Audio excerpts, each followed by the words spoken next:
কোনোভাবেই মেনে নেওয়া হবে না। এই নির্বাচন স্পষ্ট কারচুপি নির্বাচন। আসলে ভোট কারচুপির জন্যই কি আপনাদের প্রবেশ করতে হয়নি? 2 ঘন্টা করে রাখানো হয়েছে।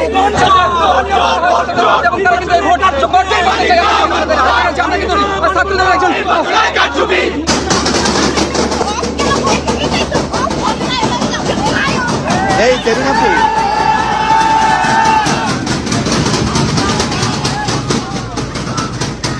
উৎসব মুখর পরিবেশকে আমরা সবাই সেলিব্রেট করছিলাম।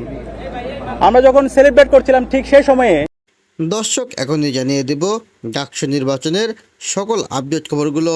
দর্শক শ্রোতা, তার আগে ছোট্ট একটি রিকোয়েস্ট, সেটি হলো আপনারা যারা এমন নিত্য নতুন আপডেট খবর দেখতে পছন্দ করেন তারা অবশ্যই চ্যানেলকে সাবস্ক্রাইব করে আমাদের সাথে থাকবেন। দর্শক, তাই আর বেশি কথা না বাড়িয়ে চলুন বিস্তারিত ভিডিও দেখে আসি। এই নির্বাচনকে কোনোভাবে মেনে নেওয়া হবে না। এই নির্বাচনকে কোনোভাবে মেনে নেওয়া হবে না।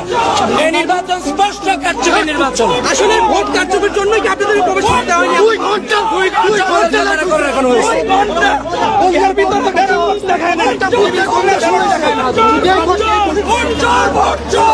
আচ্ছা, এই যে আপনাদের প্রবেশ করতে দেওয়া হয়নি, কিছু সময় আগে প্রেসিডেন্ট করছিলেন, তো আপনাদের যেটা শঙ্কা ছিল সেটি ঘটছে কিনা?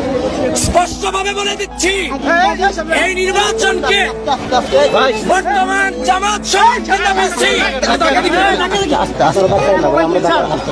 এই নির্বাচন স্পষ্টভাবে বলছি, জামাত সমর্থিত ভিসি এবং পরিকল্পিতভাবে কারচুপি করেছে।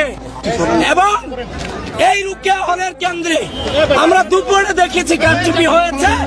আমরা এখন ঢুকতে গিয়েছি, 2 ঘন্টা আমাদের সকল প্যানেলের প্রার্থীদেরকে দাঁড় করে রাখা হয়েছে। সুতরাং স্পষ্টভাবে জানিয়ে দিতে চাই, তারা তাদের কারচুপি কমপ্লিট করে আমাদেরকে অফার করছে এবার আপনারা আসেন। এজন্য আমরা সেখানে ঢুকিনি এবং এই নির্বাচন স্পষ্টত কারচুপির নির্বাচন। ভাই, নির্বাচন বয়কট করছেন কিনা? দর্শক, যেমনটি দেখতে পাচ্ছেন এই মুহূর্তে ঢাকা বিশ্ববিদ্যালয়ে যে ডাকসু নির্বাচন, সেই ডাকসু নির্বাচনকে ঘিরে কিন্তু উত্তেজনা বিরাজ করছে এবং সরাসরি দেখানোর চেষ্টা করছে।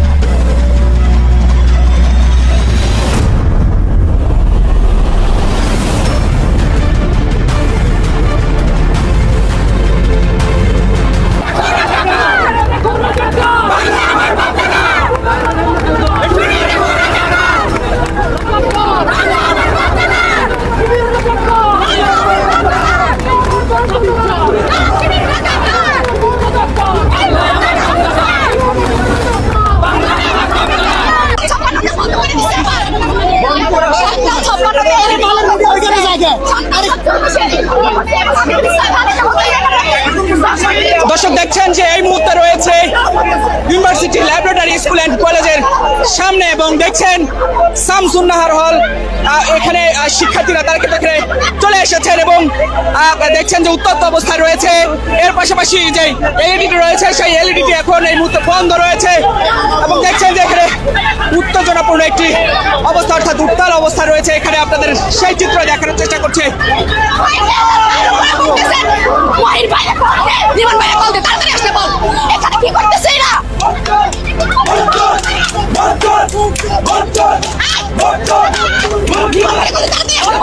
কি হয়েছে? আমিদুল ইসলাম খান আসছে, আসার পরে 7:47 এলইডি অফ হয়েছে। আমিদুল ইসলাম খান আসার পরে তারপর 7:48 ওপেন হয়েছে। সাংবাদিক সহ আমিদুল ইসলাম খান সবাই বলতেছে 10 মিনিটের জন্য এলইডি বন্ধ ছিল। দর্শক বন্ধুরা, আপনারা দেখতেই পাচ্ছেন এই মুহূর্তে কিন্তু অন্তর্বর্তীকালীন সরকার এনসিপি পার্টিকে যে ওয়াদাটি দেওয়ার কথা সেই ওয়াদাতে কিন্তু অটল রয়েছেন। কি সেই ওয়াদা?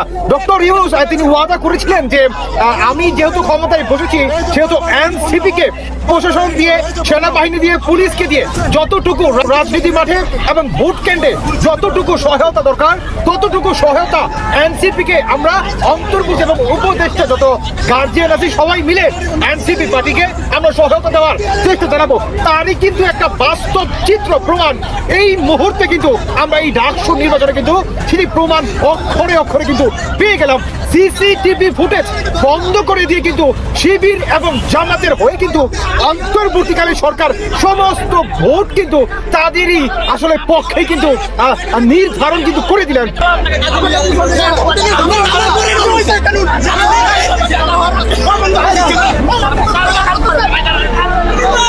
দর্শক আপনাদের দেখানোর চেষ্টা করছি এই মুহূর্তে ঠিক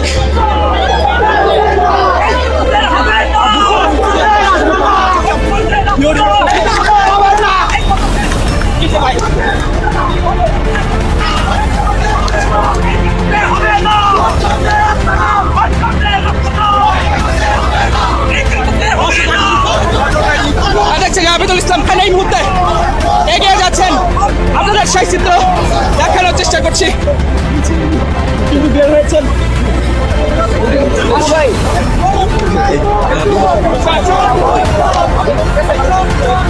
উল্টো দিকে আপনারা জানেন যে ছাত্র দলকে হারানোর জন্য বর্তমান এই ম্যাট্রিকুলাস ডিজাইন, এই ম্যাট্রিকুলাস ডিজাইনের ধারে কিন্তু বর্তমান হেরে গেল আপনার ছাত্র দল। বর্তমান এটাকেই প্রতিবাদ জানানোর জন্য বর্তমান রাজপথে কিন্তু লাঠি সোঁটা নিয়ে কিন্তু নেমে পড়েছে। দর্শক বন্ধুরা, তাহলে কি অন্তর্বর্তীকালে সরকারের অধীনে সুষ্ঠু নির্বাচন বাংলাদেশের জনগণ আশা করবে না? যেদিকে আপনার ডাকসুর মতো একটা সিম্পল একটা নির্বাচন সুষ্ঠু করে দিতে পারে না, সেখানে আগামী ফেব্রুয়ারিতে যেই বড় নির্বাচনটি আমাদের বাংলাদেশে সকল নাগরিকের যে ভোটের অধিকার সেটি কি আদেও সুষ্ঠু হবে? আর সেখানে আমরা দেখতেই পেলাম। দর্শক, আশা করি সম্পূর্ণ ভিডিওটি না টেনে দেখেছেন এবং এই ভিডিওটি থেকে আশা করি আপনারা অনেক কিছুই বুঝতে পেরেছেন। দর্শক শ্রোতা, এই ভিডিওটি থেকে আপনার যদি কোনো মতামত থেকে থাকে তাহলে আপনার মূল্যবান মতামতটি অবশ্যই কমেন্ট করে জানিয়ে দেবেন। আজকের ভিডিওটি পর্যন্তই, দেখা হবে পরবর্তী ভিডিওতে। সে পর্যন্ত ভালো থাকুন, সুস্থ থাকুন, আল্লাহ হাফেজ।